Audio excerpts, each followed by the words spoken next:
Aux lueurs de la pleine lune, d'étranges cris, hochets et tambours résonnent dans la nuit.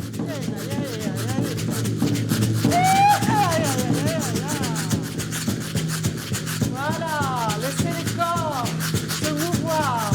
Ils savent, vos corps savent, bien mieux que vous. Contrairement aux apparences, ici nous sommes avec des gens qui ont une vie normale. Des banquiers, des vendeurs, des assistantes de direction, venus danser pour évacuer le stress de leur vie quotidienne. Vous êtes la nature même. Vous faites partie de la nature même. Vos corps savent, par cœur. Et c'est la joie d'impliquer dans chacune de vos cellules. Ils ont payé 25 € pour entrer en contact avec l'esprit guérisseur de Grand-Mère Lune. Chantez la lune. Mais qu'importe la somme, ce qu'ils trouvent auprès de la chamane n'a pas de prix.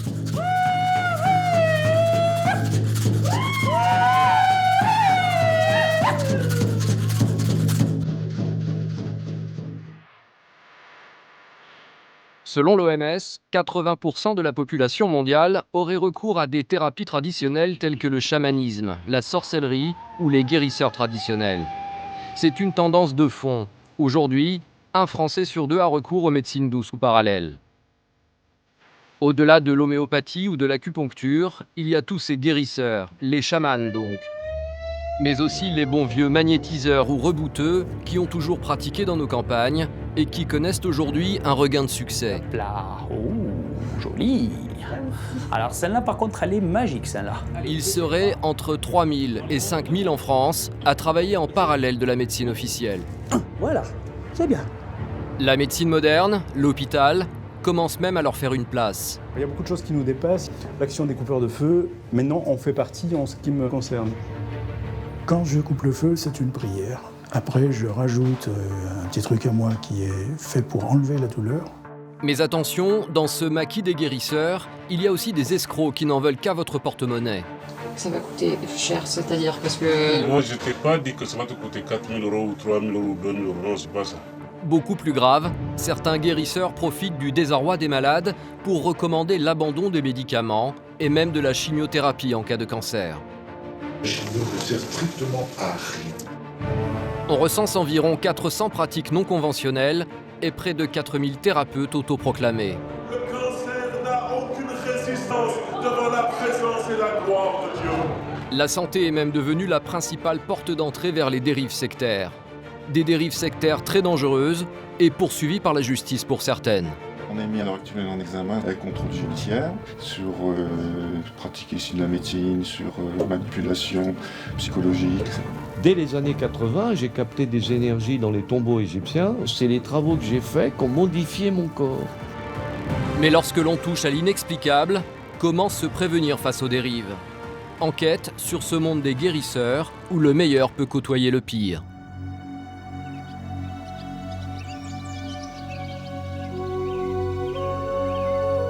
On retrouve Anne-Marie, la chamane.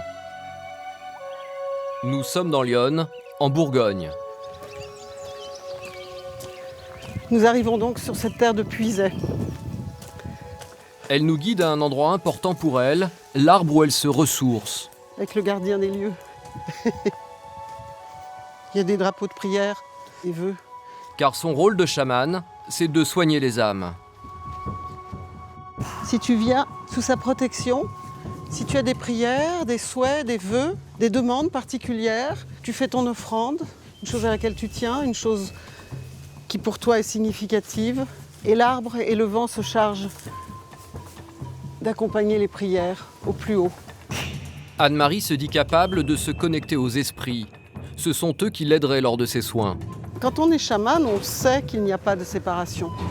Et les éléments de la nature, la terre même, le cosmos, font partie de nous. Ici, c'est une roue de médecine à laquelle tu offres des prières. Les personnes qui viennent voir Anne-Marie ont toutes le même but, se sentir mieux dans leur peau. La guérison, c'est la guérison de l'âme, c'est la rencontre avec soi-même, la guérison. La guérison, c'est se savoir un être parfait. C'est ce que nous sommes, des êtres parfaits. Après avoir été formée auprès de chamans lors de voyages au Nouveau-Mexique, Anne-Marie s'est installée à son compte. Il serait comme elle une centaine en France. Elle reçoit chez elle. Ici, c'est ma salle de séance, des consultations privées ou de couple ou de petits groupes, tout petits groupes. Paradoxalement, Anne-Marie est issue d'une famille de grands médecins, mais c'est avec l'invisible qu'elle a décidé de travailler. Un choix qui s'est presque imposé à elle. Être chamane, c'est quasi une obligation. C'est-à-dire que tu n'as pas le choix, en fait, quasiment. Si tu refuses cet état d'être, si tu n'accomplis pas ce pourquoi tu es venu, à mon avis, tu risques fort d'être malade.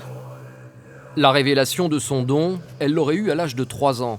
Pensant d'abord devenir folle, elle aurait finalement accepté cette part d'elle, reliée à l'au-delà. On est chamane quand on a traversé la folie, la mort, la maladie, parce que quand tu as fait cet apprentissage-là, que tu t'en es sorti, toi, toute seule ou tout seul, eh bien tu es à même de comprendre où sont les gens quand ils viennent te voir et te poser des questions. Sophie, t'as besoin de moi? Non, c'est ok, je te remercie. Si juste quelqu'un peut récupérer le tambour, là, le réceptionner. Plusieurs fois par mois, la chamane organise des stages payants. La journée coûte 100 €. Aujourd'hui, une vingtaine de personnes ont fait le déplacement pour l'atelier Pleine Conscience. Il manque qui? Il manque Nicole. Certains sont des habitués.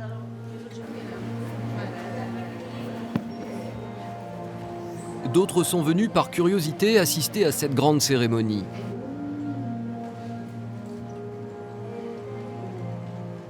Première étape, la purification aux herbes sauvages.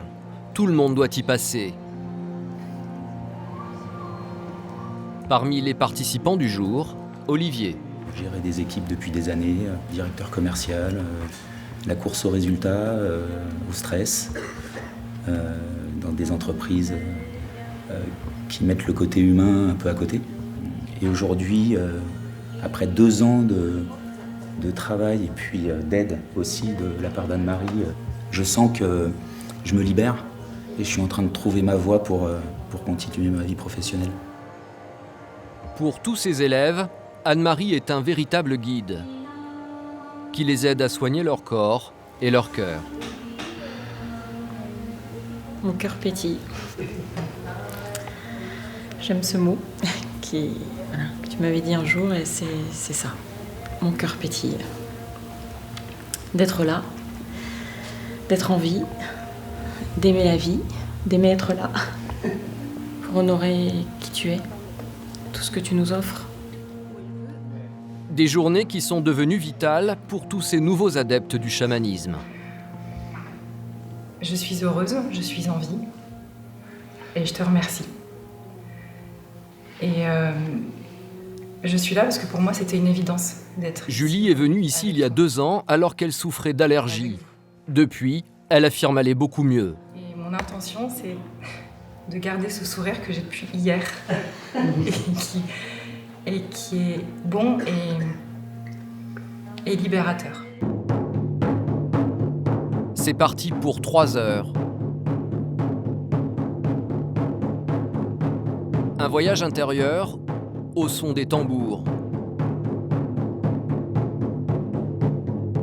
C'est grâce à eux qu'ils entrent en transe.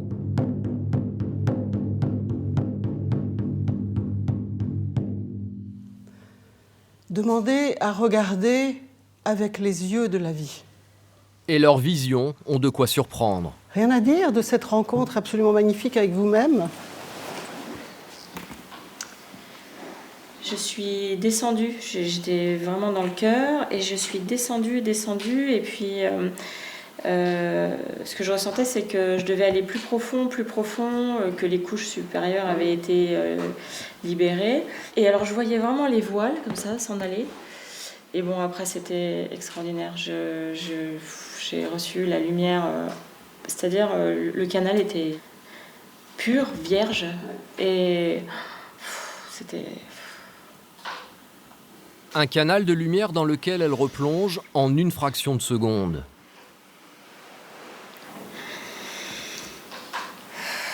Difficile pour elle de sortir de son état d'extase.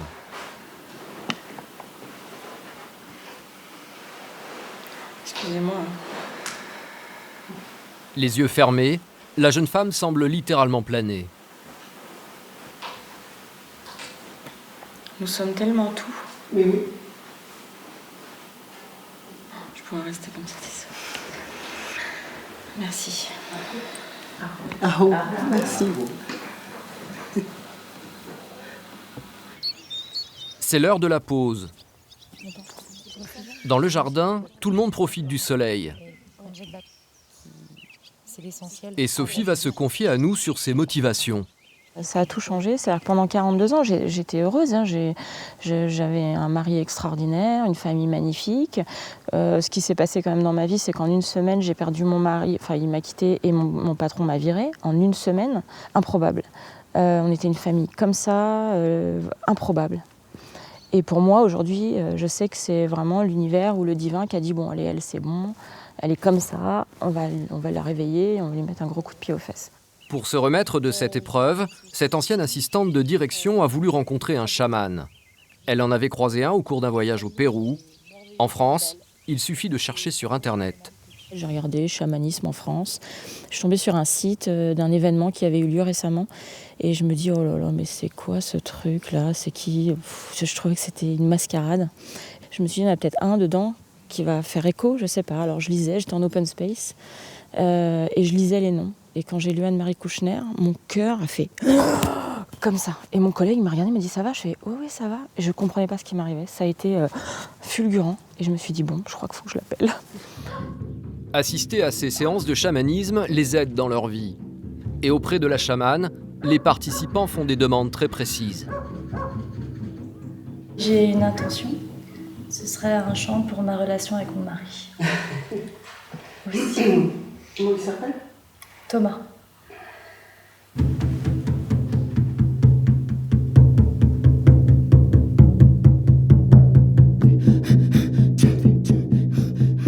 Cette respiration très rapide aiderait Anne-Marie à entrer en transe.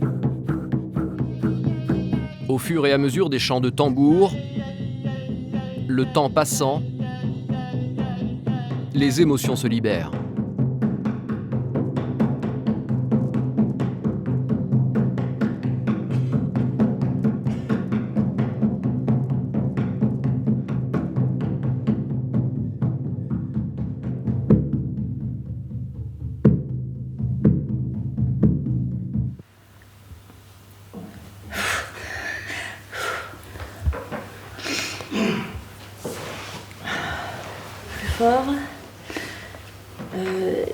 J'ai eu très mal à la gorge, j'ai eu très mal à la gorge, très mal à la tête.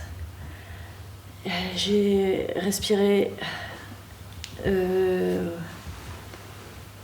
comme c'est venu et j'ai laissé tout passer. Voilà. C'était assez hallucinant parce que... La chamane a manifestement beaucoup d'influence sur ses patients, mais se défend d'abuser de ce pouvoir.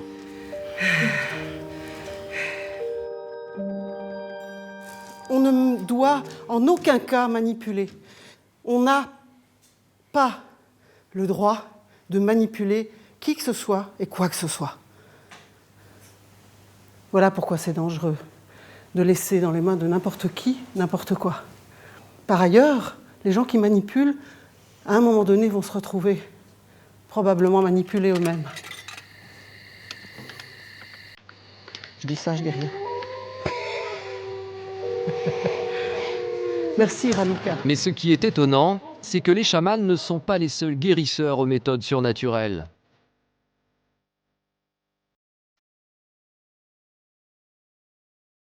Certaines religions, très installées, ont aussi leurs faiseurs de miracles. Notre enquête nous mène à Oron-la-Ville, en Suisse. Ce bâtiment, qui ressemble à un simple hangar, est en fait une église évangélique.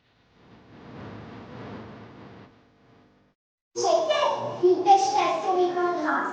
Et aujourd'hui, maintenant, je suis la justice de Christ, comme vous le voyez. Mais ne vous fiez pas à ce prêche plutôt classique. Cette église est spécialisée dans la guérison et elle a des ambitions très fortes. Certains disent Oui, mais alors, et puis le cancer, qu'est-ce que Dieu peut faire? J'ai une bonne nouvelle pour chacun ici dans cette salle. Le cancer n'a aucune résistance devant la présence et la gloire de Dieu. Si tu souffres du cancer, d'une maladie incurable, la présence, la puissance de Dieu peut te toucher ce soir. Et ce soir... Le prédicateur qui est sur scène est le pasteur à l'origine de cette église qui se nomme l'Association internationale des ministères de guérison. Vous avez un Jésus qui, lui, va vous toucher et lui va vous sauver. Et c'est pour ceci que Dieu a été sur la croix il y a 2000 ans, afin que quiconque dans cette salle, quiconque nous regarde sur ou sur Internet, croit en lui, puisse avoir la vie et la vie en abondance. Avec ses techniques très modernes, l'utilisation des réseaux sociaux, il organise des rencontres à travers le monde. Son but, faire vivre aux participants de ces événements de véritables miracles. Et recevez l'élan du ciel maintenant. Face à eux dans la salle, que des gens qui souffrent. Du simple mal de dos à des maladies plus graves comme le cancer ou Alzheimer. Dans leur prêche, les prédicateurs qui se succèdent sur scène n'hésitent pas à promettre la guérison pour tous. Toute maladie incurable, toute forme de cancer, de sclérose en plaques, de maladie, au niveau de la tête, des pensées, de dépression, de pensées et de mort. Je lis ces puissances de mort maintenant au nom puissant de Jésus-Christ.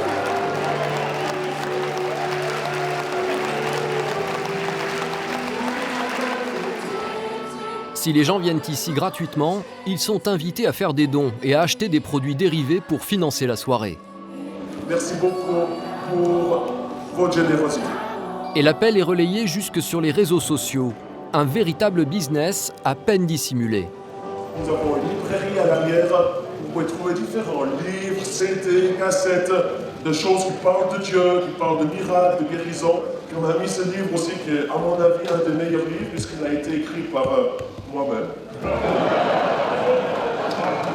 Un excellent livre pour l'évangélisation, mais aussi de nombreuses guérisons qui arrivent. Au moment où les gens l'ouvrent, il y a plusieurs qui ont été guéris simplement en touchant le livre. Donc vous pouvez trouver ce livre à l'arrière. À l'arrière se trouve donc la boutique. Livres, CD, DVD, avec toujours les mêmes thèmes, miracles et guérisons. Dans la région, super. on les groupe plusieurs fois ici. Ok, eh bien, plaisir de vous accueillir. C'est bien. Manger un petit morceau par là. Il faut. L'Association internationale des ministères de guérison est une véritable petite entreprise dont nous découvrons les coulisses, accompagnée de Lehman Werner. Lui aussi est pasteur. Alors, ils sont tous en piste. Ça, c'est les bureaux de la IMG. Ça, c'est l'aspect plus, tout ce qui est du secrétariat, etc. Et puis ici, c'est plus l'aspect technique. En plus des bénévoles, 6 salariés travaillent ici à l'année. Et pour répandre la bonne parole, ils ne lésinent pas sur les moyens. Hotline de guérison, compte sur les réseaux sociaux et sites internet où l'on peut suivre en direct la diffusion des événements de guérison. Alors ici, c'est un lieu où habituellement on accueille les malades qui viennent pour la prière et nous prions pour les malades dans différentes pièces. Mais l'endroit où on rassemble les gens, c'est juste ici en dessus encore. Une offre qui place l'activité de la IMG dans le champ des thérapies alternatives. Car les prières dispensées ici ont une seule vocation, guérir. Et des gens sont même formés pour ça. Ici, c'est les équipiers de prière. Ça, c'est les gens qui sont qualifiés et reconnus par nous pour prier pour les malades ce soir. Donc, ils sont en train de prier ensemble, ils sont en train de partager sur la manière dont ils vont vivre la soirée. Ils vont se mettre en binôme, c'est-à-dire 2 par 2. Donc, 2 personnes pour un malade. Et puis là, ils prennent du temps pour l'écouter et puis prier pour lui. Toutes ces personnes ont suivi une formation de 9 jours pour apprendre à recevoir et à prier pour les malades. Des soldats de Dieu qui sont là pour remplir une mission, vaincre le mal. La maladie vient de la même racine que le mal, que le malin. Des fois, je dis qu'il faut mener le combat spirituel parce qu'il y a un combat spirituel qui se livre. Parfois, Dieu laisse faire parce que voilà, l'être humain s'est livré à tant et telle chose et puis il y a des choses qui se passent. Mais la maladie ne vient pas de Dieu. L'association a aussi ses stars, comme Chris Gore, un pasteur néo-zélandais qui fait des tournées mondiales pour rencontrer les malades. Ça doit changer notre perspective de la grandeur de Dieu. It's time that the church lifts their experience to Jesus Christ as our role model. I don't want one person to leave this room tonight still sick. Je ne veux pas qu'une seule personne quitte cette salle ce soir en étant toujours malade. Because if you're in this room and you're sick, Jesus Christ paid for that. Parce que si vous êtes dans cette pièce et que vous êtes malade, Jésus a payé le prix pour cette maladie. Amen. Amen. Et pour guérir les malades présents ce soir, il a une drôle de méthode. You have hearing loss. Si vous avez des pertes d'audition In your ears, stand. et que vous êtes ici, levez-vous. Get your fingers in your ears. Mettez vos doigts dans vos oreilles si vous avez des problèmes Or ringing in the ears. ou que vous avez des acouphènes. Most I've seen Le plus que j'ai vu, was 101 meeting. c'était 100 personnes guéries en une réunion. Pour l'aider dans sa tâche, il fait même monter une fillette du public sur scène. Est-ce que tu as déjà vu quelqu'un être guéri? I'll say deux, trois, and you say ears open in Jesus. Je dis 1, 2, 3 et tu dis que les oreilles s'ouvrent dans le nom de Jésus. And then everybody say pop. Et ensuite tout le monde dit pop. Okay? Deux, trois. Ears open in Jesus' name. Et essayez de voir si le volume augmente. Après quelques minutes, les personnes du public se lèvent comme si elles étaient miraculeusement guéries. La liste des pathologies à guérir s'allonge. J'aimerais que vous leviez s'il y a quelque chose qui ne va pas avec votre nuque. Jesus' name, your neck will heal. Après chaque intervention de Chris, les gens sont invités à tester l'amélioration de leur état de santé. Les guérisons sont alors comptées à main levée. Une vérification qui n'a rien de médical et qui ne tient qu'au témoignage des personnes présentes. Pourtant, dans la salle, tout le monde est debout. Douleur dans les poumons, Cancer growth in bone. le cancer, Et certains semblent persuadés d'être guéris de leur mal.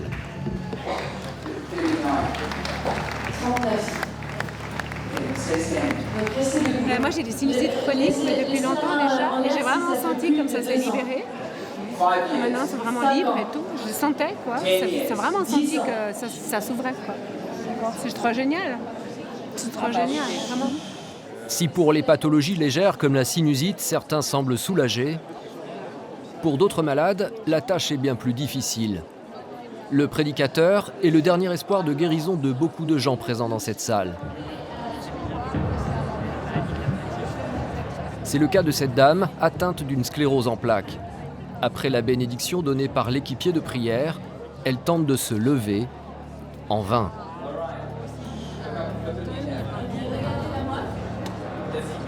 En fauteuil depuis plus de 15 ans, elle n'avait pourtant pas hésité à faire plus de 2 heures de route pour assister à cette soirée de guérison miracle.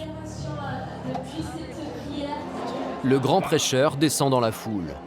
Sous nos yeux, le pasteur fait ce qui s'apparente à une séance d'exorcisme afin de libérer l'homme de sa maladie. Il semble être soulagé de son problème à l'estomac. Comment tu te sens?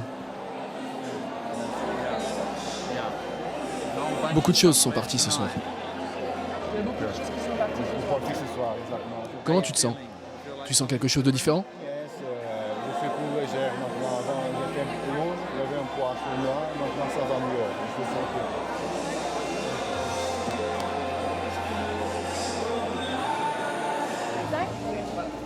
Vous êtes adorable.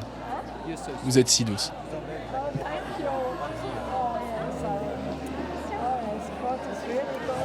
C'est au tour de la femme en fauteuil roulant.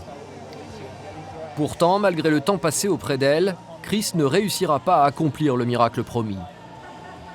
Pour le prédicateur, ce n'est pas forcément un échec. La question est qu'il y a une femme qui est venue ce soir dans son fauteuil roulant et qu'elle repartira dans son fauteuil. Mais tu sais, ce n'est pas forcément parce que quelqu'un n'est pas soigné lors de la soirée que ça ne fonctionne pas. J'en vois des centaines partir en étant soignés. J'ai vu des gens sourds prier pour que quelque chose se passe, aller se coucher comme ça et se réveiller guéris. Et tu sais, j'ai vu beaucoup de miracles ici. Donc je ne dirais pas que rien n'a marché ce soir, car parfois la guérison est instantanée et parfois c'est un processus.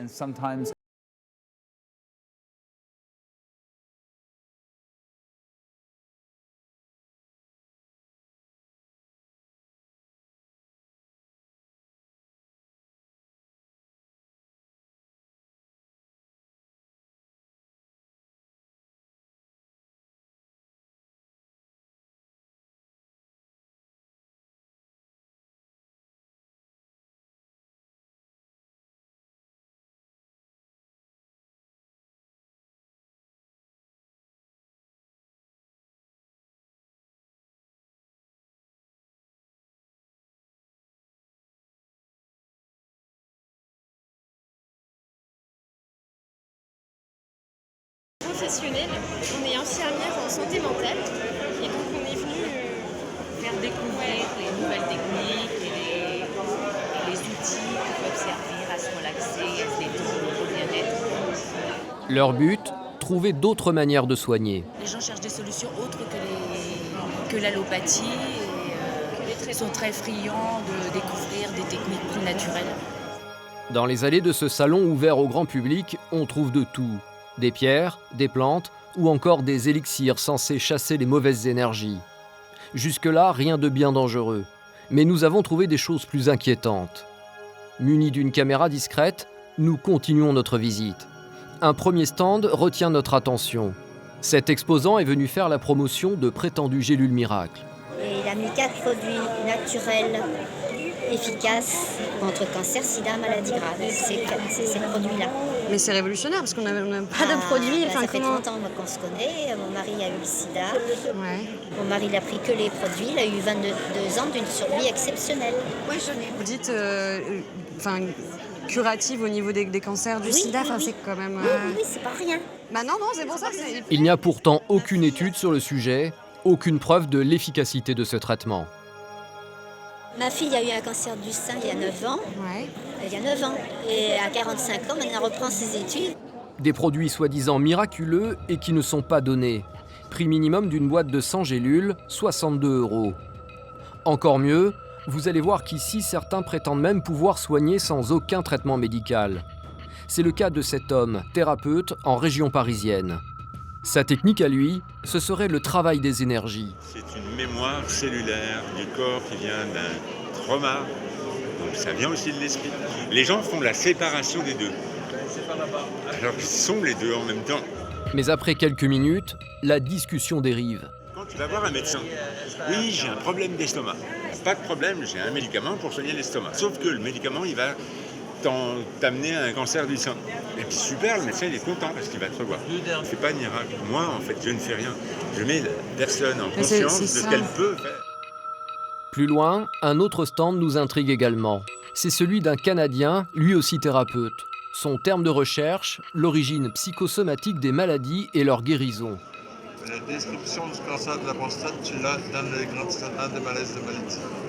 Comment ça, la description du cancer de la prostate? D'où est-ce que ça vient? Ah! Ça vient quelque part. Ça vient des pensées, des sentiments, des émotions qui ont fait se déclencher la maladie. C'est marqué dans le dictionnaire. Mais pardonnez-moi, mais comment ça? C'est tout ça, c'est tout comme ça. 600 pages qui expliquent les pensées, les sentiments et les émotions qui font se déclencher la maladie, y compris le cancer de la prostate. C'est dû au stress. D'accord. C'est dû au stress formé par Claude Sabat. Claude Sabat, c'est l'auteur d'une méthode qui existe depuis plus de 30 ans, la biologie totale. Son principe, c'est que toutes les maladies graves viennent d'un conflit psychologique qu'il suffit de régler pour que tout rentre dans l'ordre. On le voit ici lors de sa dernière conférence à la Sorbonne en 2007. Claude Sabat a été condamné suite au décès d'un de ses adeptes. Il est aujourd'hui en prison. Malgré tout, la biologie totale continue de faire des ravages. Direction l'Espagne, à une trentaine de kilomètres de la frontière.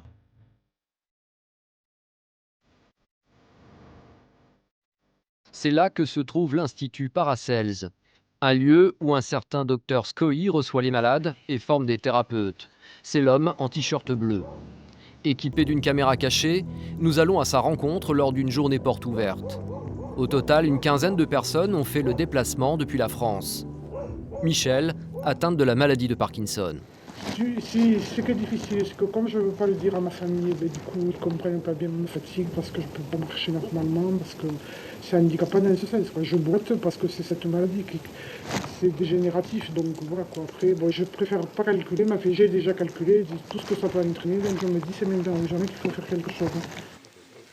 Bonjour.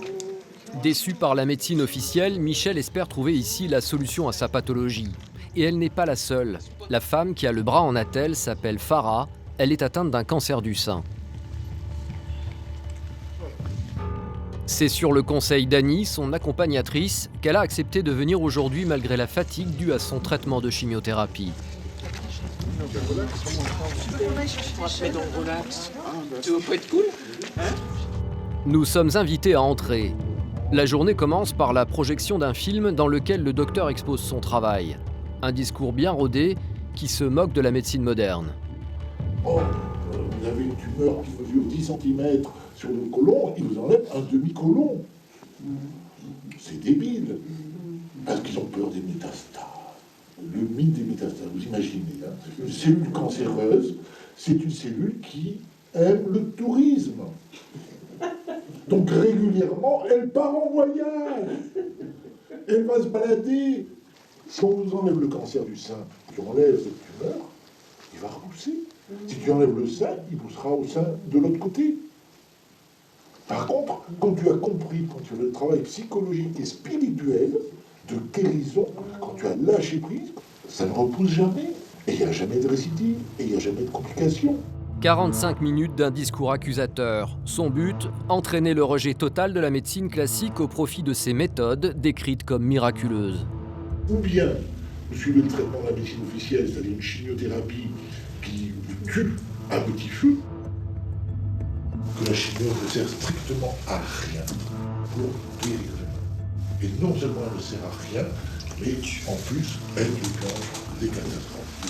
Et c'est une étude extrêmement sérieuse, extrêmement scientifique.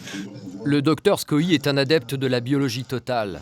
Radié de l'ordre des médecins, il est interdit d'exercer en France. Voilà pourquoi il est installé ici, en Espagne. Selon sa théorie, la maladie ne serait qu'un signe, la manifestation d'un conflit d'ordre psychologique sans danger pour la vie des malades. Et pour soigner les cancers, le docteur Scoï préconise donc d'arrêter les traitements classiques tels que la chimiothérapie et de prendre à haute dose des vitamines. À partir du moment où on a compris ce principe, déjà on a gagné, mais c'est phénoménal. C'est la bonne voie, quoi. C'est par là qu'il faut passer, moi j'en suis convaincu. Moi j'ai vu le résultat, ne serait-ce que sur moi dans la maison. À partir du jour où on commence à avoir la vitamine C, mais c'est phénoménal, quoi, le changement de vie. Des vitamines qui, selon le docteur Scoï, peuvent soigner cancer, sida, sclérose en plaques, à condition d'en prendre tous les jours en grande quantité. Le tout est vendu au kilo. 45 € pour de la vitamine C, 50 pour de la vitamine E ou B. Des produits fabriqués et étiquetés Institut Paracels, un véritable petit business. Ce jour-là, tout le monde repartira avec un sac plein de vitamines. À la pause, nous questionnons les personnes présentes. Toutes semblent être conquises par le discours du docteur. Moi, ce qui m'a sauvé la vie, c'est le cancer. À partir du moment où j'ai eu le cancer, je me suis ouvert à tout ça. Quoi. Que vous avez traité de manière traditionnelle? Oui, traditionnelle. Ouais. En fait, maintenant, je m'aperçois qu'ils m'ont fait faire une radiothérapie par mesure de précaution. C'est pas utile. Ça fait réfléchir par soi-même. Ouais, c'est ça. Ouais. Parce qu'on a oublié de faire depuis longtemps. Ouais. Ma soeur a eu un cancer de l'utérus. On lui a retiré les 3 quarts de l'utérus. Pas de méthode ou... Ah non. C'est que quelqu'un qui est complètement fermé ne viendra rien d'autre. Ah oui. C'est pas prête à essayer de... On dirait le truc de ma gueule. Ouais, d'accord.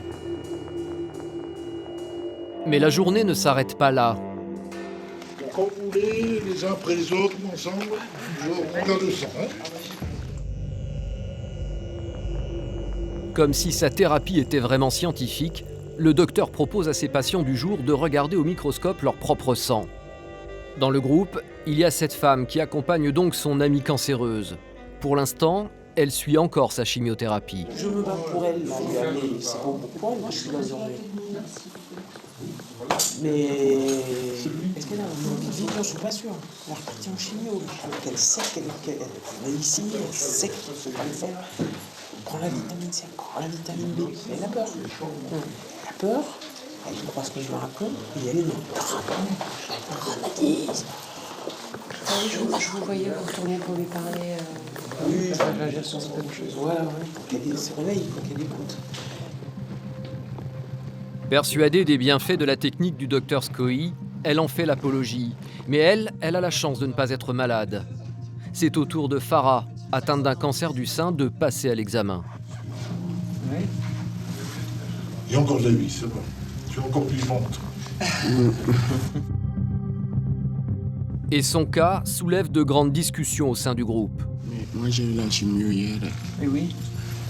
Faut arrêter. Mam. C'est perso aussi ça, tu sais. Ouais, mais quand t'as pas de chance, quand tu sais pas. Mais elle le sait. Quand tu sais après, elle le sait. t'appelles l'excuse, faut arrêter. Oui, mais tu peux pas. Autour d'elle, les propos sont très négatifs sur la chimiothérapie. Si elle veut partir, si elle veut crever plus vite, oui, bien sûr, continue. Tu dois pas dire ça. Faut qu'elle en ait conscience. Non, mais tu dois pas dire ça. Non, c'est un sale business, quoi. Elle prend la vitamine B quand même, donc c'est bien, ça. Moi, je prends 10 par jour. 10 par jour. Vigile. Il faut, hein. Mais t'as vu, la vitamine C, t'en prends pas assez, hein. T'en prends pas assez. Il faut que t'en prennes plus. Semer la peur, une approche qui semble fonctionner. En état de faiblesse à cause de sa maladie, Farah semble réceptive. À l'extérieur, on retrouve Michel. Elle a décidé de prendre rendez-vous avec le docteur. Quand vous allez l'acheter, bon, tu as pris rendez-vous quand? On m'a dit de prendre de la vitamine C, donc j'en prends, puis après... Ouais, je vais essayer de me faire accompagner par lui, parce qu'après, je me dis, bon, ce qu'il m'a proposé de venir 5 jours d'affilée, moi, je me dis, la santé, ça n'a pas de prix, quoi. Voilà, il m'a dit que déjà, c'était... Pour 5 jours de thérapie, Michel va devoir payer 1 500 €. Une somme conséquente pour cette mère de famille.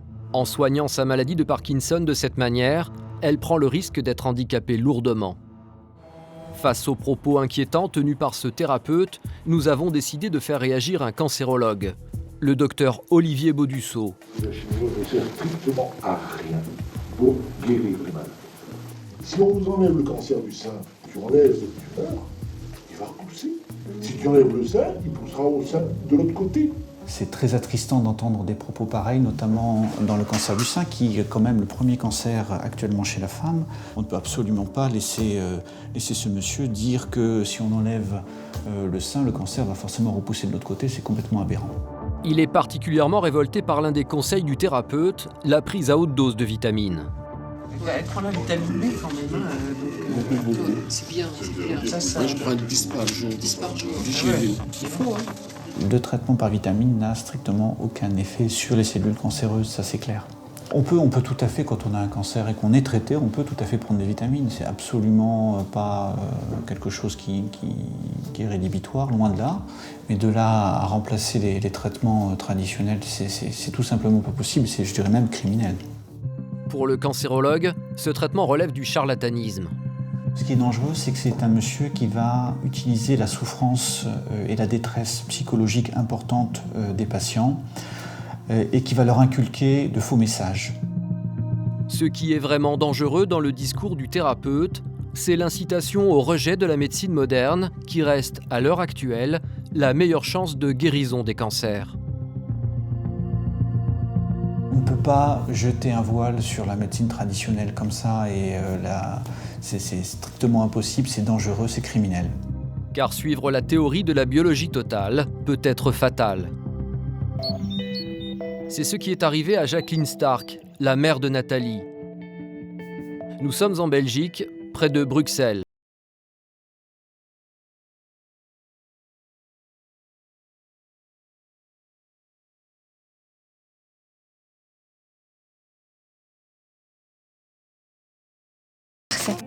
Non, tu peux le déposer là, je pense. Maman est décédée il y a bientôt 10 ans maintenant pour avoir suivi une méthode parallèle et s'être éloignée de la médecine allopathique traditionnelle. Elle a eu 60 ans quelques jours avant son décès. Elle était toute jeune. La mère de Nathalie est décédée d'un cancer généralisé. Lorsque Jacqueline se découvre une boule au sein, elle en avertit sa fille qui la convainc de faire des examens. Elle m'a soutenu que ça allait mieux pendant les mois qui ont suivi. Par contre, au moment où je l'ai vue nue parce qu'elle se changeait, j'ai découvert que son sein était complètement ouvert et ça lui semblait normal. Nathalie est sous le choc. Elle ne comprend pas le déni de sa mère face à la maladie. Adepte depuis l'âge de 30 ans des médecines dites parallèles, Jacqueline avait décidé de confier sa santé à 3 thérapeutes adeptes de la biologie totale. Il y avait l'ostéopathe qui était en fait un ami de la famille puisqu'il s'occupait de maman depuis plusieurs années pour d'autres problèmes de santé. Et puis se sont adjoints à cette personne 2 autres thérapeutes. Un qui pratiquait surtout les énergies et l'autre qui était une dame qui prescrivait des gélules homéopathiques et qui faisait également de la radiesthésie et un peu les plantes. Une année de traitement qui n'apaisera jamais ses souffrances. Son calvaire et ses relations avec ses thérapeutes, Jacqueline les décrit jour après jour au travers d'enregistrements, de carnets et de notes. Une 3e boule. Très dure du sein, qui ne dédurcit plus. Je lui explique les douleurs, toujours le côté gauche. Il vérifie les muscles, les articulations, les tendons, les côtes. Oui, enfin, il les vérifie à distance. Il les vérifie à distance, puisque c'est par téléphone, effectivement. Oui, c'est ça. J'en peux plus. J'aurais voulu que tu regardes, que tu enlèves cette brûlure, c'est du feu. Je m'en fous de ta brûlure. Je te l'ai déjà dit. Ce que tu as, ce n'est jamais qu'un symptôme. Ce sont ces documents qui ont permis à Nathalie de comprendre l'emprise dont a été victime sa mère. Donc, par exemple, je me souviens de moments terribles où elle devait mettre sur son sein, qui était une plaie béante, complètement béante, avec du pu, de mettre de l'oignon ou de mettre du citron pour désinfecter. Et je la voyais hurler de douleur, mais s'y soumettre malgré tout simplement parce que les thérapeutes lui avaient dit de le faire. Une emprise tissée au fil des heures passées au téléphone avec ses thérapeutes. Au départ, elle les a quelques fois par semaine, puis ça devient quelques fois par jour, et puis au final, elle les a plusieurs fois par jour, même la nuit. Parfois, il y a des communications téléphoniques. Pourquoi ? Parce que tout simplement, ils donnaient des rendez-vous, soi-disant parce que les énergies étaient meilleures à ce moment-là, etc.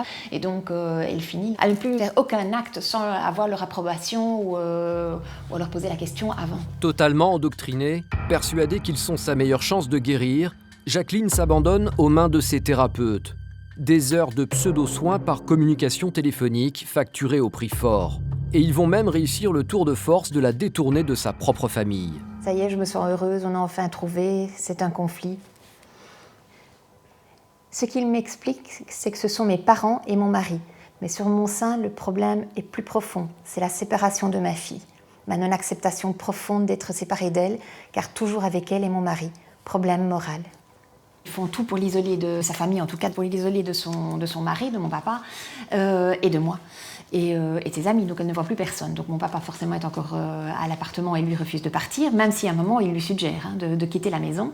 Et moi, puisqu'ils disent que je veux sa mort, elle devrait normalement, d'après eux, ne plus me voir. Bon, heureusement, ils ne sont pas arrivés à couper le lien familial et c'est comme ça qu'elle a pu réussir, que j'ai pu réussir à l'emmener en clinique. Mais c'est ce qu'ils veulent depuis le premier jour. D'ailleurs, eux continuent à lui téléphoner alors qu'elle est en clinique. Donc c'est vraiment presque du harcèlement par téléphone. Elle continue à communiquer avec eux jusqu'au moment où le médecin lui annonce que suite aux examens qu'il a fait, c'est un cancer. Et là, elle s'effondre et elle comprend qu'elle a été complètement manipulée et arnaquée par les thérapeutes en qui elle a cru. Depuis le départ. Depuis le départ. Ils lui ont fait croire pendant 1 an et demi que sa tumeur n'était que la manifestation physique d'un conflit psychologique. Résultat, 2 mois après son entrée à l'hôpital, Jacqueline décède de son cancer. Après 1 an d'enquête à éplucher les documents laissés par sa mère, Nathalie décide de porter plainte. Une instruction toujours en cours. Pour elle, pas de doute, leur théorie représente un danger auquel nous sommes tous exposés. Il y a une chose qui est très importante à savoir, c'est qu'il n'y a pas écrit en grand secte ou dérive sectaire sur la porte. Sinon, personne n'y rentrerait. Je pense qu'il faut aussi savoir que si le discours était tel que celui qu'on étudie maintenant, personne ne le suivrait. C'est une manipulation mentale qui se fait de manière insidieuse à l'insu totale de la personne. Ça peut aller très vite, la manipulation mentale, puisqu'en fait ce sont des maîtres dans cet art-là. Ils rompent au fur et à mesure les liens aussi avec l'entourage, avec les autres, qui eux ne sont pas des personnes qui comprennent, qui eux ne sont pas les élus, qui eux n'ont pas l'intelligence pour pouvoir faire la différence et apprécier ces nouvelles méthodes qui sont sur le marché et qui sont soi-disant exceptionnelles et promettent la guérison à tout le monde. Miraculeuses. Miraculeuses, des méthodes miraculeuses. En fait, ils vendent du vent, ils vendent des miracles, et tout le monde a envie d'un miracle, d'autant plus quand on est malade.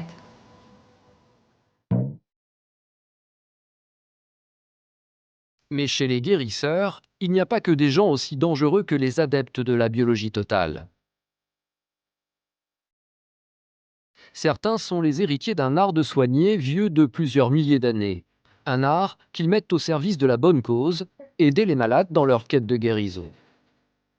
Nous sommes en Haute-Loire, au Puy-en-Velay. Autour de la table, une famille pas comme les autres. Tous ont un don extraordinaire. C'est pour toucher les nerfs, pour le sentir. J'ai eu un gamin de 5 ans aujourd'hui. Il avait les genoux qui se touchaient au milieu.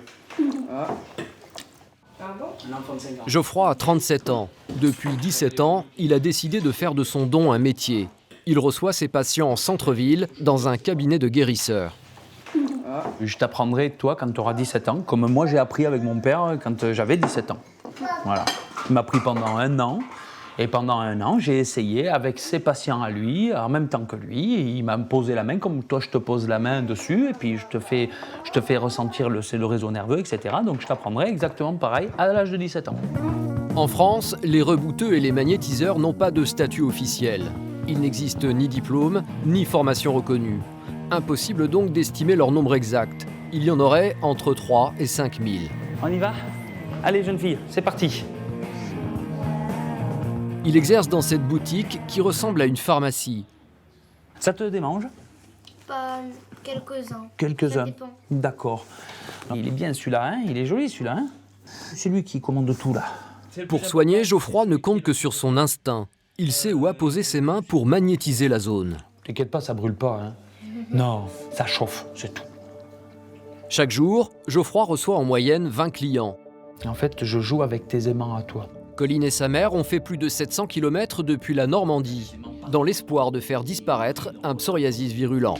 Et là, en fait, je fais traverser les électrons. C'est pour ça que ça ne brûle pas, ça chauffe beaucoup, mais ça ne brûle pas. Et en fait, le psoriasis, la peau, elle n'aime pas être traversée par les électrons. Une méthode qui a de quoi surprendre. Pourtant, pour la mère de Colline, la séance n'a rien de choquant. Au contraire, c'est pour elle la solution de la dernière chance.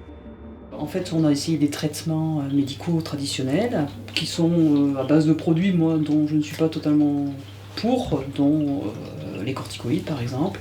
Et c'est vrai que je préfère me tourner vers des médecines un peu parallèles. Moi, on utilise de plus en plus des huiles essentielles, l'homéopathie, et le magnétisme dont j'ai entendu parler à la télé et puis par des connaissances.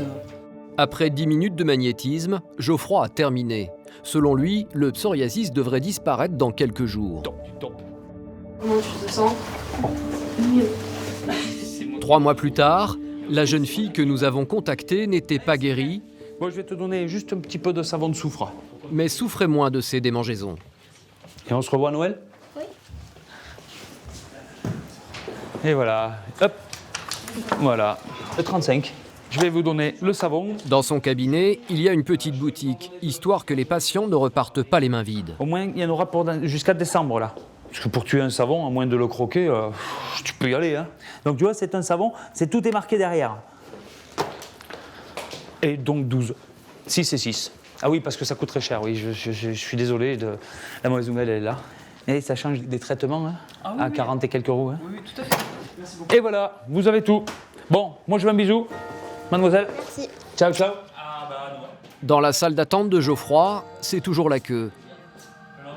Certains attendent leur rendez-vous depuis bientôt 2 mois, parfois pour des problèmes beaucoup plus graves. Voilà, vous allez enlever vos chaussures et puis vous allez vous allonger. Cynthia a 24 ans. Il y a 2 ans, on lui a annoncé qu'elle souffrait d'une fibromyalgie, une maladie qui attaque le système nerveux. Encore mal expliqué par la médecine officielle, il n'existe pour le moment aucun remède. Donc vous connaissez un petit peu comment ça se passe, une main sur le front, une main qui fait un balayage sur le corps. De temps en temps, vous allez entendre ça, 1 fois, 2 fois, 3 fois. J'évacue de l'électricité statique de votre corps. Et vous allez prendre le maximum de respiration et vous soufflez. Très bien. Les symptômes de la fibromyalgie, c'est des douleurs diffuses dans tout le corps. Donc moi, c'est surtout les jambes, le dos et la nuque. Après, ça dépend les personnes. Et une longue fatigue, une fatigue chronique donc, qui s'installe à chaque fois par rapport aux douleurs. Au final, tout ce que j'ai fait jusqu'à maintenant, on allait voir les médecins, l'hôpital, vraiment tout. Hein. J'ai tout essayé. Donc du coup, je me suis dit, pourquoi pas le magnétisme. Désespérée, la jeune femme est venue consulter Geoffroy en dernier recours. Si le guérisseur ne peut pas soigner définitivement sa patiente, il assure tout de même pouvoir diminuer ses souffrances et surtout ralentir la propagation de sa maladie. La fibromyalgie ne se soigne pas, mais s'améliore grandement. Alors, de là à soigner, non. C'est comme la sclérose en plaques, c'est exactement pareil. On ne soigne pas Parkinson, on ne la soigne pas. Par contre, on ralentit grandement les évolutions d'année en année de ces troubles qui sont nerveux. Geoffroy ne se présente pas comme une alternative miracle à la médecine officielle, mais il estime tout de même pouvoir être un bon complément en soulageant les malades.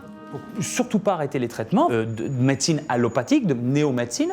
Nous sommes juste, en fait, nous préparons le patient à être dans l'efficacité par rapport aux autres thérapeutes. C'est parfaitement complémentaire.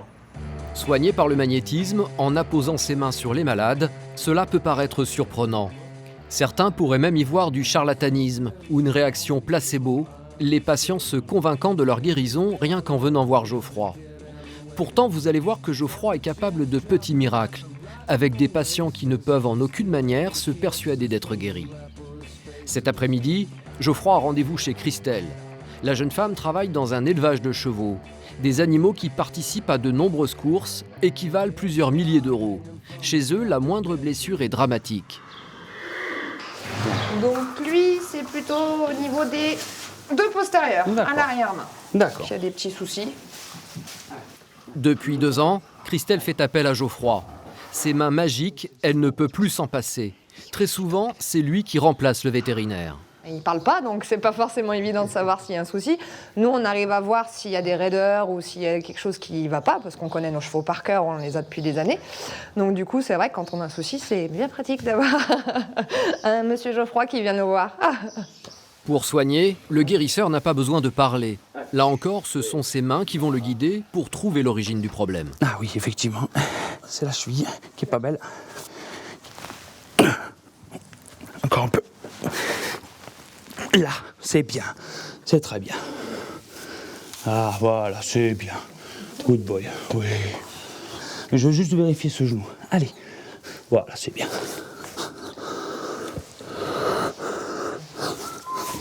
Doucement, doucement, doucement, oui. Donc c'était son sabot, là. Et du coup, il doit appuyer trop sur sa patte droite, de manière inconsciente. Il compense, il se fatigue sur sa patte droite. Ça marche. Bon, on va voir la suivante. Allez, c'est parti. Allez. Cette jument a elle aussi besoin d'une auscultation miracle. Elle est très sensible. Oh, Et lorsqu'il s'agit de chevaux, l'exercice peut se révéler périlleux. Pourtant, face à l'animal de plusieurs centaines de kilos, Geoffroy n'hésite pas une seconde. Là. Voilà, c'est très bien. J'ai été très impressionnée par la façon dont il arrive à démantibuler les chevaux un petit peu. C'est des grosses mécaniques. Des efforts qui portent leurs fruits. C'est du bonheur. J'ai plus de soucis, j'ai plus ma jument qui se défend, je manque pas de me casser la figure à chaque fois que j'y monte dessus, donc c'est plutôt très agréable quand on voit les bons résultats. Donc on rappelle. Jolie fille, c'est bien. Encore une fois, l'intervention originale de Geoffroy aura permis de soigner ses chevaux de course. Dans quelques jours, ils gambaderont à nouveau, sans aucune douleur. Une preuve irréfutable pour Geoffroy de l'efficacité des guérisseurs. L'effet placebo ne peut pas marcher sur un animal. Il ne peut pas se dire, tiens, il va me soigner, je vais aller mieux. C'est pas possible. Les animaux sont trop nature pour ça. Et l'effet placebo, ça marche sur certaines personnes, pas sur les animaux. C'est pas possible. Ces guérisseurs traditionnels obtiennent manifestement quelques résultats sur des maladies bénignes ou sur le traitement de la douleur. Longtemps méprisés par la médecine moderne, il commence à se faire une place auprès d'elle et même en son temple, à l'hôpital public. Hôpital d'Annemasse, en Haute-Savoie. Ici, chaque jour, des centaines de patients affluent aux urgences. Fractures, crises cardiaques, les cas sont multiples et les médecins ne chôment pas. Mais il existe une pathologie pour laquelle ils ne travaillent plus seuls, les grands brûlés. Depuis 12 ans, le service fait en effet appel à un certain type de guérisseurs, les coupeurs de feu. Au sein du service, en lien avec plusieurs protocoles, nous avons la liste des coupeurs de feu de la région. Nous donnons le téléphone aux patients et ceux-ci, ou l'accompagnant, si c'est un enfant, parce qu'on a souvent des enfants, c'est le papa ou la maman qui appelle le coupeur de feu. Les coupeurs, leveurs ou barreurs de feu, des hommes et des femmes capables de faire disparaître la douleur d'une intense brûlure en quelques minutes. Pas besoin de cataplasme ou de piqûre, les coupeurs de feu travaillent à distance. Une méthode incroyable qui pourtant semble infaillible. À l'étage dédié aux urgences graves, nous rencontrons Olivier. L'homme vient d'être victime d'un accident ménager. C'est plutôt surprenant, mais son aspirateur a explosé et lui a brûlé la jambe au 2e degré. Alors qu'il devrait souffrir le martyre, il semble serein, il ne ressent en fait aucune douleur. Je suis venu aux urgences, on m'a proposé de faire couper le feu, d'appeler quelqu'un. J'ai téléphoné en fait, et puis on laisse faire, après on raccroche, et peut-être 10 minutes plus tard, la brûlure, on sent plus le chaud en fait, on sent un petit picotement, c'est tout, et après ça s'apaise en fait. C'est un peu bizarre, mais ça marche. Bizarre, c'est le moins que l'on puisse dire. Pourtant ici, les blouses blanches elles-mêmes remettent leur certitude en question. Le docteur Hadfi est un cartésien pur jus et il croit depuis peu de temps au pouvoir de ces coupeurs de feu. Et j'ai toujours été sceptique, mais vraiment sceptique, comme beaucoup de médecins, concernant les coupeurs de feu. Et il se trouve qu'au mois de juillet, je passais la tondeuse chez moi, et en voulant arranger quelque chose, je me suis brûlé la main sur le carburateur de la tondeuse. Donc voilà, j'ai eu très très mal, c'était du 2e degré superficiel, j'avais très mal. Et donc Jean-Louis appelle ce coupeur de feu et il me passe le téléphone. J'avais envie de rire, enfin j'avais mal, mais... Et le monsieur gentiment me dit quel est votre prénom, vous habitez où, ça s'est passé comment? Et il rajoute, vous me rappelez si ça va pas mieux. Et il n'avait pas fini de dire cette phrase que je n'avais plus aucune douleur. Plus aucune douleur, et je suis resté vraiment stupéfait, alors que je n'y croyais absolument pas. Alors, il y a beaucoup de choses qui nous dépassent, l'action des coupeurs de feu, maintenant on fait partie en ce qui me concerne. Alors, qui sont ces coupeurs de feu? En voici un, Jean-Louis, 68 ans. C'est un autre guérisseur qui lui a révélé qu'il avait un don il y a 40 ans. Depuis une dizaine d'années, il fait partie de ceux que l'hôpital peut appeler jour et nuit en cas d'accident. Certains patients ont eu la gentillesse de me donner des lettres pour me témoigner leur reconnaissance. Et c'est précieux parce que ça vient du cœur. Et ça, c'est la plus belle des choses. Depuis 3 ans, je souffre tous les jours. Suite à mon passage chez vous, plus un antidouleur. J'ai repris mon rythme de travail. Merci encore, bonne continuation à vous. C'est une personne qui souffre. Donc on ne peut pas laisser souffrir une personne. Donc puisque j'ai la possibilité de soulager ses souffrances, mais je le fais. La plupart du temps, je ne sais pas à qui je le fais parce que l'hôpital m'appelle. Pour moi, c'est une personne qu'on me passe au bout du fil. Je n'ai ni nom ni prénom, je ne sais pas. Mais ce qui compte, c'est que ça marche. Car ce qui est pratique avec les coupeurs de feu, c'est qu'ils n'ont pas besoin de voir le patient pour le soulager. Leur outil de travail, un simple téléphone. Un objet qui peut sonner à n'importe quel moment. Oui, allô? Ok, donc il est chez vous aux urgences. Monsieur, vous vous êtes brûlé au bras? Ok. Ça fait combien de temps que vous êtes brûlé? Une petite heure. Ok. Alors, vous tenez le téléphone contre votre oreille jusqu'au moment où je vous dirai d'arrêter. Alors, essayez de penser à rien, faites le vide dans votre tête.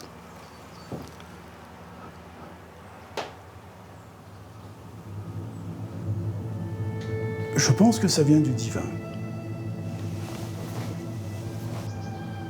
Quand je coupe le feu, c'est une prière. Après, je rajoute un petit truc à moi qui est fait pour enlever la douleur. Encore une fois, Jean-Louis vient de soulager une personne gravement brûlée en prononçant juste quelques mots par téléphone. Voilà, monsieur, j'ai terminé. Demandez mes coordonnées aux infirmières et si jamais vous avez mal d'ici 1 heure ou demain, n'hésitez pas à me rappeler. Voilà. Au revoir, bonne chance. Lorsqu'il s'agit d'un appel de l'hôpital, Jean-Louis pratique gratuitement. Il ne fait payer que les consultations à son cabinet, car pour lui l'important c'est de soulager les malades. Un don fabuleux, même si ce faiseur de miracles préfère rester modeste. Alors j'ai des avis qui sont très positifs de certaines personnes. Des fois, j'ai certaines personnes qui me disent « on a entendu parler de vous, il paraît que vous faites des miracles ». Alors sur le coup, mon ego est flatté. Je me sens un peu Dieu. Puis d'un seul coup, je me dis, mais c'est une pub qui ne vaut rien du tout. Parce que les miracles, je ne sais pas les faire. Je fais mon travail, j'essaie de le faire le mieux possible. Et si la personne qui est venue vers moi a trouvé ce qu'elle est venue chercher, tant mieux. Mais les miracles, je ne sais pas les faire. Pourtant, certaines de ces interventions pourraient facilement relever du miracle. Retour à l'hôpital d'Annemasse. Aujourd'hui, Azenor, 10 ans, est venu avec sa maman Patricia pour une visite de contrôle. On va aller voir les résultats de ta brûlure. Comment ça se passe? On va regarder ça. Vas-y, allez-y, rentrez. Merci. Il y a 7 mois, la fillette a été admise aux urgences pour une brûlure très profonde au 2e degré sur le bras droit. Tout de suite, son médecin a fait appel à Jean-Louis, le coupeur de feu. Azenor a été brûlé avec de l'eau bouillante. T'as eu mal sur le moment? Oui. Oui, Ouais. sur le coup, ça a été extrêmement douloureux. On a fait appel à un coupeur de feu? Oui, dès que nous sommes arrivés à l'hôpital, le personnel nous a reçus immédiatement et nous a proposé d'appeler un coupeur de feu. Ça a permis de lui soulager la douleur tout de suite? Oui, oui. Elle était allongée sur le lit. Le personnel lui a donné le téléphone. Ça a métamorphosé son visage. On l'a senti apaisé, bien, et ça, après, ça allait. On sentait que la douleur devenait supportable. C'est ça? J'ai juste vécu bien, rien de plus. Et ensuite, le personnel, les infirmiers ont pu procéder aux soins. Si sur le coup la petite fille n'a plus rien senti, le petit miracle ne s'est pas arrêté là. Alors qu'elle aurait dû garder une cicatrice à vie de cet accident, aujourd'hui le bras d'Azenor est parfaitement lisse. Alors, là on voit qu'il y avait la brûlure qui était là. Oui. Donc il n'y a pas les séquelles d'une brûlure où bien souvent avant on voyait vraiment des peaux cartonnées, dures, et parce qu'elles étaient mal soignées, mal hydratées. Normalement, une brûlure mal cicatrisée, ça ressemble à ça. L'évolution de la plaie d'Azenor est donc inexplicable. On n'enlève pas le côté médical, il faut le garder le côté médical. On se sert des coupeurs de feu en aide à la prise en charge de la brûlure en l'occurrence, ou de la plaie. Hein, mais on n'enlève jamais le côté médical. Si je l'avais vu pour la première fois aujourd'hui, je l'aurais trouvé tout à fait normal. Voilà. Au revoir, monsieur. Certains guérisseurs ont de vrais talents, parfois même reconnus par la médecine moderne. Mais beaucoup profitent aussi de la crédulité des gens pour abuser de leur confiance et leur soutirer de l'argent. Nous sommes nombreux à avoir retrouvé dans nos boîtes aux lettres ces petites cartes de marabouts ou de sorciers. Dans le 18e arrondissement de Paris, munis d'une caméra cachée, nous avons pris rendez-vous chez plusieurs d'entre eux. B30. Ok, escalier B. Ça marche, merci. Cet homme en tunique bleue, c'est Monsieur Jean. Il nous reçoit dans son bureau, une pièce sans fenêtre où nous sommes pratiquement plongés dans le noir. Nous prétextons venir le consulter pour d'étranges douleurs dans le dos et les jambes. 2 mois à peu près. Oui. Mais du coup, j'ai... Si c'est une avortement, alors, vous avez amené la consultation 35 euros. Dans ses mains, une corne contenant des petits coquillages. C'est grâce à eux que Monsieur Jean prétend pouvoir comprendre ce qui nous arrive. L'homme nous demande d'abord 35 euros pour la consultation. Nous glissons l'argent dans la corne. Après quelques secondes, le verdict tombe. C'est un gros souci que vous avez, Hélène. C'est un gros blocage que vous savez, mais ça peut se aller bien. J'ai posé un cerf avec 2 coques. C'est terminé, tu vas, tout ça va se disparaître. Ah, j'espère. Pour nous soigner, il va donc faire un sacrifice d'animaux. Et pour financer ses achats, il nous demande une forte somme. Le frais de travail, c'est 600. Tu peux donner juste un petit peu de commencement pour que je puisse commencer ce soir. Et le commencement de quoi, pardon, excusez-moi, Je vais commencer à faire le travail. D'accord. J'ai acheté des coques. Je vais préparer tout ce qu'il faut. Et si tu peux m'avancer les parties, dimanche, il m'amène le reste. C'est que tu veux. Je sais pas combien ça coûte à coque. Non, ça coûte 10 euros. Donc, pour 2, ça va faire 20. Au maximum, quoi. Maximum. Nous repartons donc avec 55 euros en moins dans les poches et les promesses d'un travail occulte qui doit commencer dans la nuit. 600 euros de traitement au total, mais vous allez voir que certains de ces marabouts n'hésitent pas à demander beaucoup plus encore. Nous nous rendons à une deuxième adresse. Cette fois-ci, nous sommes reçus dans une pièce encore plus petite, presque un placard. Je sais ce que je fais et ce que je te garantis, c'est le résultat. D'accord. C'est un travail occulte, presque la moitié noire. D'accord. Et je sais que, quelle que soit la durée, le résultat il est irréversible. D'accord. Une accroche bien prometteuse. Nous prétendons venir pour un proche atteint d'un cancer, une maladie que le guérisseur nous assure pouvoir soigner. Ton oncle sera guéri. Par contre, le traitement il va être long, ça va coûter cher. Ça va coûter cher, c'est-à-dire parce que... Moi, je ne t'ai pas dit que ça va te coûter 4 000 euros, ou 3 000 euros, ou 2 000 euros, non, c'est pas ça. Le traitement que je vais te proposer, il va coûter cher, tu le paieras petit à petit, ça ne nous dérange pas là. Et le traitement, il va te coûter ça va être 1600. Mais les 1600, tu ne le payes pas d'un seul coup. Hein. D'accord, mais c'est-à-dire que les 1600, demain, tu amènes 400 euros demain, tu le restes, tu le paieras par goutte ou par goutte. Pas moins de 1600 euros. Mais chez ces guérisseurs très mercantiles, certains ont d'autres méthodes, pas seulement la magie noire. Nous nous rendons dans le 17e arrondissement de Paris, dans le cabinet d'un désenvoûteur. Nous prétendons de nouveau venir le consulter pour des douleurs physiques au dos et aux jambes. On va vous dire, il y a quelque chose. C'est qu'on vous a fait un mauvais œil. Mais c'est pas méchant, faut arrêter ça. Il y a de la jalousie dans votre entourage, on vous a fait du mal pour magie noire. Selon le guérisseur, nous serions donc envoûtés. Après 30 minutes de prière d'exorcisme et un peu d'encens brûlé, l'homme nous assure avoir fait le travail nécessaire pour nous libérer de la maladie. Pour vérifier, il sort son pendule. Alors là, aujourd'hui, le pendule, c'est-à-dire que j'arrête les gens, ils font du mal. Après, j'enlève le mal qui est chez vous. Si c'est bien, il tourne à droite. Si c'est mauvais, il tourne à gauche. Ah, c'est pour ça qu'au début, vous avez fait tourner au-dessus de ma main. Je n'ai pas fait tourner, c'est lui qui prend la direction de tourner à gauche parce que c'est pas bon. Il y a un problème. Pas chercher à comprendre, j'ai jamais compris. Je ne peux pas vous l'expliquer, ça. Ces affaires inexplicables, ça, le pendule, un don de Dieu, c'est inexplicable. Hein, ça. Merci Jésus, protège-moi pour que je protège les gens. C'est une drôle d'émission qu'il m'a donnée. Évidemment, il faut ensuite passer à la caisse. Tous les soirs avant de vous coucher. D'accord. On a pour 5 minutes, vous lisez la prière. D'accord. Après, dans l'encens. D'accord. Combien je vous dois, monsieur? 30 euros. Cette fois-ci, la facture est moins élevée, mais l'efficacité de ce guérisseur est tout aussi sujette à caution. Ces guérisseurs pourraient rester un aimable folklore si certains d'entre eux ne basculaient pas dans une logique sectaire, très dangereuse pour les adeptes.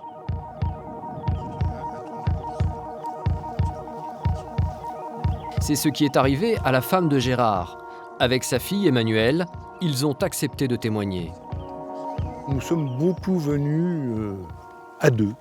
Avant, en gros, d'ailleurs, la venue des enfants, parce qu'après, on avait un peu moins le temps. Mais sinon, j'ai aussi une photo de ma fille se baignant ici. C'est un lieu qu'on aimait beaucoup. Et je revois toujours avec plaisir ce lieu. Quelques photos et des souvenirs. Déjà 5 ans que sa femme, que nous appellerons Françoise, a rompu tous les liens avec sa famille. Selon eux, cette décision lui aurait été dictée par une secte. Le phénomène sectaire, ça existe, que c'est beaucoup plus courant qu'on ne le pense, que c'est extrêmement pervers, c'est extrêmement dangereux pour les familles, que ça casse des familles, que ça démonte des individus. Et par rapport à ma mère, qu'on l'attend, qu'on l'aime toujours et on t'attend. En 2012, il décide de porter plainte notamment pour abus de faiblesse contre la Grande Mutation. C'est un mouvement de pensée dirigé par cet homme, Étienne Guillet. Un mouvement qui aurait mis sous emprise Françoise. La plainte de Gérard et de sa fille fait partie des premières. Depuis, une quinzaine d'autres se sont ajoutées au dossier, notamment à la suite de 2 suicides. Pour lui, sa femme s'est tout simplement retrouvée sous emprise mentale. La notion d'emprise mentale, c'est très très dur à prouver, si vous voulez, parce qu'on peut très bien dire, mais non, moi je ne suis pas du tout sous emprise mentale, j'adhère à des idées philosophiques, enfin, appelons ça philosophique, si vous voulez. De l'extérieur, si on essaie de pousser un peu plus loin, si vous voulez, ces idées-là l'ont quand même amené à me dire un jour, je n'ai rien contre toi, mais je m'en vais parce que tu m'empêches de vivre ma spiritualité. C'est ce que lui a dit Françoise, qui a décidé en 2011 de rompre tout lien avec sa famille. Depuis son divorce, son mari et ses 3 enfants sont sans nouvelles. J'envoie des lettres, j'envoie des cadeaux, parce que les cadeaux, ça fait toujours plaisir. Elle sait qu'on pense à elle, et c'est ça qui est capital. Comme ça, le jour où elle voudra ressortir, où elle se sentira prête à ressortir. Mais il faut qu'elle sache qu'on l'attend et que la porte est tout le temps ouverte.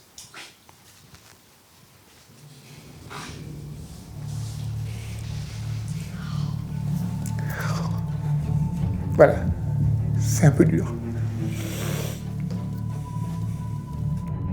C'est au moment de la retraite que Françoise commence à s'intéresser à la radiesthésie. Au départ, c'était un jeu. On s'était amusé à tester au pendule. Bon, est-ce que le chocolat est bon pour moi? Un simple jeu devenu une véritable addiction. Des heures passées sur son pendule pour toutes les décisions du quotidien et surtout les problèmes de santé. Je crains que maintenant, elle ne teste en gros tout ce qu'elle fait. Avant de faire une action quelconque, je vais voir ce que va dire le pendule. Donc, ce pendule joue un rôle de filtre et de guide, si vous voulez, dans sa vie. Donc, si on a besoin d'un guide pour toutes les actions de sa vie, c'est qu'on est bien sous emprise. Derrière toutes ces pratiques qu'elle adopte se trouve un homme qualifié de gourou par la presse. Il s'appelle Étienne Guillet. Au départ, c'est un ancien chercheur au CNRS. Mais depuis les années 80, il organise des réunions à Paris pour partager ses recherches sur ce qu'il appelle les énergies vibratoires, qui permettraient de diagnostiquer les maladies. Des conférences auxquelles Françoise participerait encore. En revenant de la première conférence, elle m'a dit « Écoute, je ne peux rien t'expliquer, c'est extrêmement compliqué. C'est extrêmement compliqué. Donc, je ne peux pas t'expliquer. » C'est les êtres, le cosmos, les ondes, enfin, ça m'avait beaucoup gêné parce que c'était intellectuellement, elle était capable de vous faire la synthèse de n'importe quoi en 4 secondes. Voilà, et puis la deuxième conférence, même tabac. Honnêtement, j'ai pas insisté parce que visiblement, elle n'avait pas envie de parler. Un engrenage qui l'a mené à rejeter sa propre famille jusqu'à l'isolement total. La dérive de Françoise a commencé par un banal rendez-vous chez un médecin généraliste à Dijon. Ce médecin, nous l'avons retrouvé. Bonsoir, docteur. Nous nous sommes présentés en prétextant un problème de sommeil.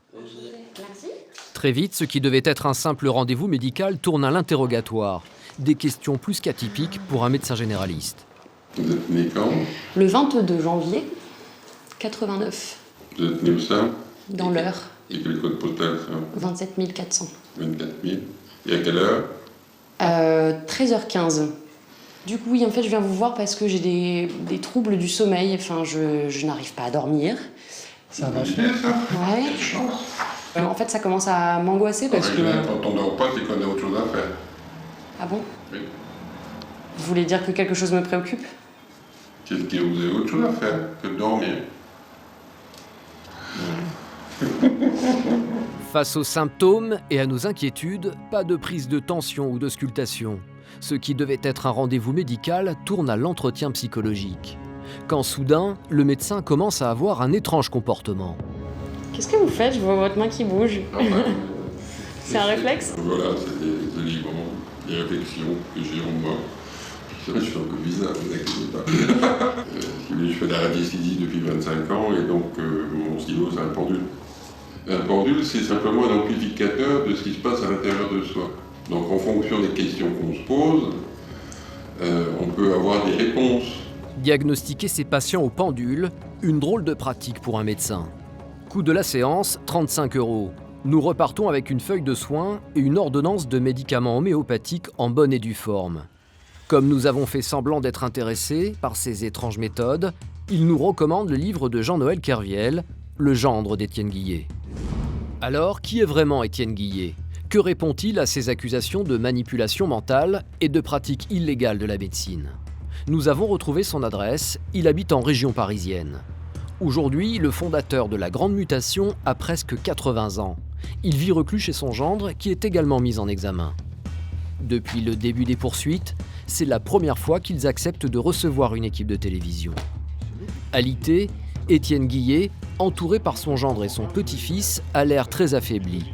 Il affirme souffrir d'une maladie inexpliquée par la médecine. Dès les années 80, j'ai capté des énergies dans les tombeaux égyptiens. On n'avait jamais été en Égypte, hein. Donc, les tombeaux, c'est 100 mètres de long, c'est comme des chambres, hein, avec des fresques sur les murs. Et donc j'ai étudié, parce que l'OMS m'avait envoyé pour étudier si les anciens Égyptiens savaient soigner le cancer. Et je me suis bien rendu compte dès le début que je captais des forces phénoménales. Et les hôpitaux où j'ai été, parce que j'ai été hospitalisé l'année dernière dans 2 hôpitaux, ils ont reconnu que c'était probablement mon hypothèse qui était la meilleure, que c'est les travaux que j'ai faits qui ont modifié mon corps. Et rapidement, il tient des propos qui, lorsque l'on ne fait pas partie de son mouvement, paraissent délirants.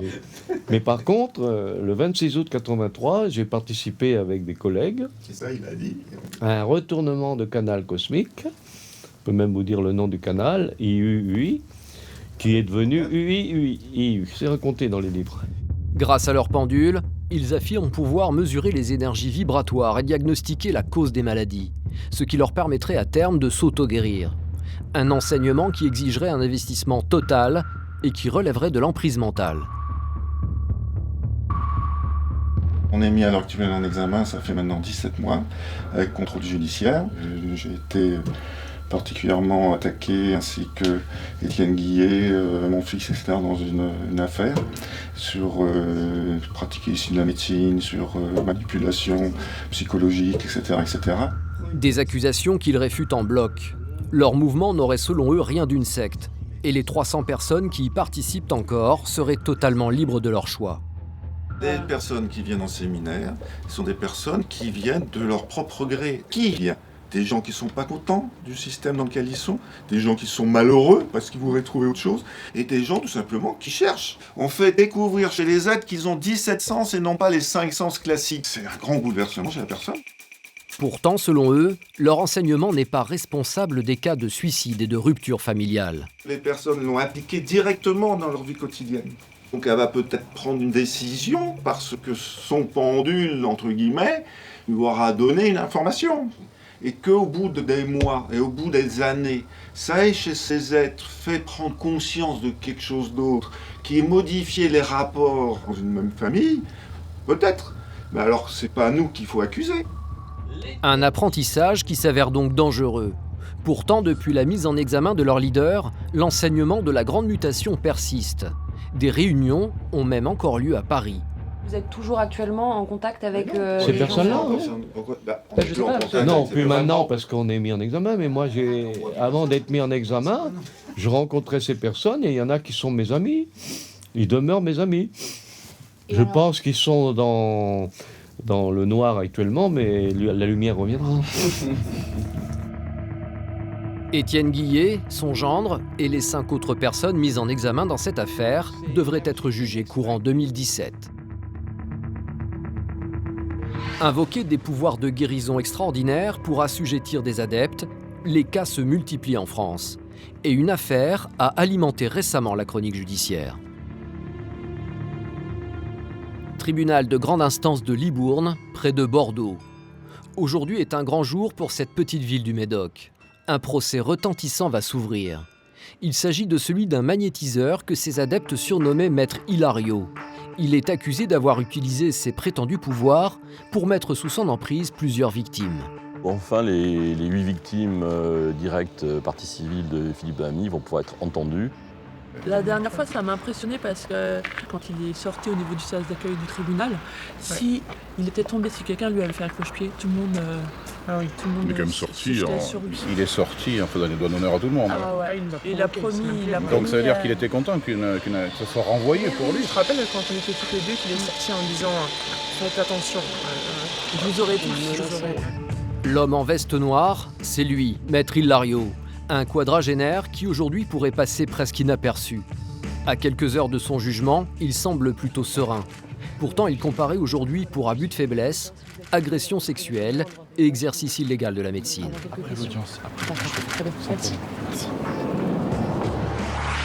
Maître Hilario est un récidiviste. C'est aujourd'hui son 5e procès. L'homme, qualifié de Don Juan par ses victimes, a d'abord sévi dans la sphère libertine bordelaise. Il fut même tenancier de son propre club échangiste, la Villa Panthère. C'est là que le Don Juan magnétiseur prodiguait ses étranges soins. Des manipulations, des prescriptions de compléments alimentaires à des patients subjugués par son charisme. Un véritable manipulateur qui serait capable de mettre des femmes et des hommes sous emprise mentale. Ceux qui parlent le mieux de Maître Hilario, ce sont ses victimes. Véronique a 37 ans. Encore traumatisée par son histoire, elle préfère témoigner à visage masqué. Elle a rencontré Maître Hilario par son mari à l'époque de la Villa Panthère. C'était quelqu'un avec un certain aura, quelqu'un d'un peu extraordinaire qui attire tout de suite. On va vers lui sans se poser de questions, sans problème. Il se prétendait magnétiseur et que tout irait bien, qu'il était là pour nous, pour qu'on ait une vie meilleure. Moi, il m'a convaincue comme ça. Depuis son adolescence, Véronique souffre de migraines intenses. C'est en lui promettant de soigner ses maux de tête que le prétendu magnétiseur a réussi à accrocher sa victime. Très vite, Maître Hilario la prend en consultation.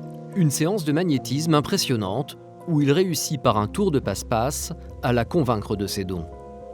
Il m'avait dit que j'avais un caillot de sang au niveau du cortex et qu'il pouvait le faire sortir. Donc j'avais le choix entre le faire sortir par les yeux, les oreilles ou le nez. Donc c'est ce que j'ai choisi au niveau du nez.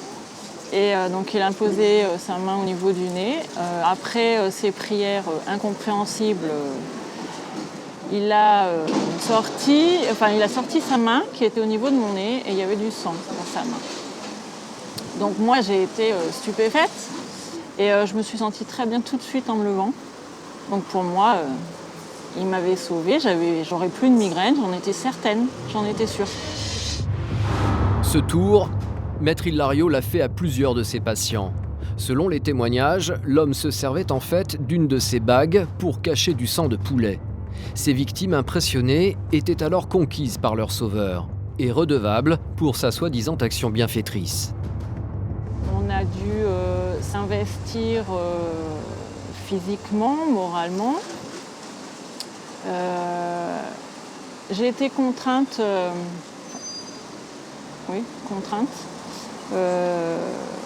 d'avoir des rapports sexuels avec lui. Si je ne le faisais pas, j'avais des menaces sur mes enfants. Tout ça, bien évidemment, en cachette de mon mari. Il n'était pas au courant. Donc à plusieurs reprises, il m'a violée. Et voilà, je n'avais pas le choix. Pour convaincre ses victimes d'avoir des rapports sexuels avec lui, l'homme prétendait devoir recharger ses batteries de magnétiseur. Pour compléter son traitement, l'homme faisait aussi acheter à ses patients des gélules magnétisées par ses soins. Les ordonnances, voilà à quoi ça ressemblait. Donc la liste des gélules, le nombre de gélules pendant 1 mois. Et si vous en oubliez une, il n'y a plus de magnétisme. L'exercice illégal de la médecine a été retenu parce qu'il prescrivait des ordonnances avec ces gélules, telle gélule pour tel mot, tant par jour, pendant 1 mois, voilà, avec facture à l'appui, comme si c'était une ordonnance de médecin, quoi. Mais Maître Hilario est allé encore plus loin. Afin d'écouler plus de ces gélules magnétisées, il a décidé de mettre sous son emprise un professionnel de la santé. L'ostéopathe de Libourne, Pascal, qui se retrouve aujourd'hui sur le banc des accusés pour complicité d'exercice illégal de la médecine. Ce qui intéresse le magnétiseur, ce sont les patients de l'ostéopathe. Quand vous lui parlez de ces patients-là, évidemment, c'est encore une brèche. Oui, tu vas leur proposer des gélules, je les magnétise. Et comme ça, ton patient, il va être soulagé. Les vraies maladies chroniques, le diabète, des problèmes de thyroïde, et voire même des cancers. Et il vous persuade qu'il est capable de guérir des cancers. Sous son emprise, Pascal a donc prescrit des gélules magnétisées à une partie de sa clientèle. Donc voici ces fameuses gélules que j'ai dû commander en relative grande quantité. Alors ce ne sont que des compléments alimentaires que l'on peut se procurer sur Internet, avec évidemment ce qu'il me demandait de faire, c'est-à-dire une prescription. Donc c'est pour ça que je suis accusé d'exercice illégal de la médecine. Voilà, je notais dessus ce qu'il m'avait dit d'écrire en fait. Et quelquefois dessous, voilà, je mettais aussi les initiales pour la patiente en fait. Sous les ordres d'Hilario, c'est lui qui fixait les rendez-vous, rédigeait prescription et posologie, le tout comme un véritable médecin. Quand je les recevais, il les prenait dans sa main, il fermait les yeux, il avait l'air d'incanter différentes choses. Et il allait assez vite, hein, c'était... voilà, il prenait... Ok. Voilà. Et ensuite, il fallait absolument que je dise à mes patients de suivre scrupuleusement la posologie et que si cette posologie n'était pas respectée, il fallait recommencer. Il fallait même mériter ces gélules parce qu'il a un énorme pouvoir. Il arrive à vous persuader que vous n'êtes rien, que lui est tout et que vous devez être entre guillemets un adepte, quoi. Pascal n'a pas tout de suite compris l'emprise dont il était victime. 4 mois se sont écoulés, 4 mois où il a exécuté sans questionner les ordres que lui donnait son maître. Retour au tribunal de Libourne. Ce matin, les témoignages s'enchaînent dans le palais de justice. Pour les victimes de ce genre d'affaires, la confrontation avec leur agresseur est toujours difficile. Véronique, elle, n'a qu'une hâte, obtenir justice. Je ne suis plus du tout impressionnée. Il est pitoyable, il ne reconnaît absolument rien des faits qui lui sont reprochés. Pour lui, il n'a rien fait. Pour lui, c'est les victimes qui sont fautives. J'espère que le tribunal prendra la bonne décision pour que enfin cette personne soit mise hors de portée et qu'il ne fasse plus de mal à personne. Multirécidiviste, l'homme encourt une peine de prison ferme. Mais difficile pour le parquet de juger de la notion d'emprise mentale, une notion encore mal définie et mal reconnue en France. 23h15, après une longue journée d'audition, le jugement tombe. Maître Hilario est condamné, tous les chefs d'accusation ont été retenus contre lui, dont celui d'abus de faiblesse, d'exercice illégal de la médecine et d'agression sexuelle. Il partira dès ce soir menotté pour 4 années de prison ferme et 1 avec sursis. Pour les victimes, c'est le soulagement. En tant qu'ancienne victime, je suis très très satisfaite du résultat. Enfin la justice nous a écoutés. Enfin, il est mis hors de cause. Enfin on est libre. Pascal, l'ostéopathe, repartira quant à lui totalement relaxé. La fin d'un long cauchemar qui aurait pu lui faire perdre son cabinet. Grâce au jugement et à la reconnaissance de sa mise sous emprise, il va pouvoir continuer d'exercer et surtout tourner la page.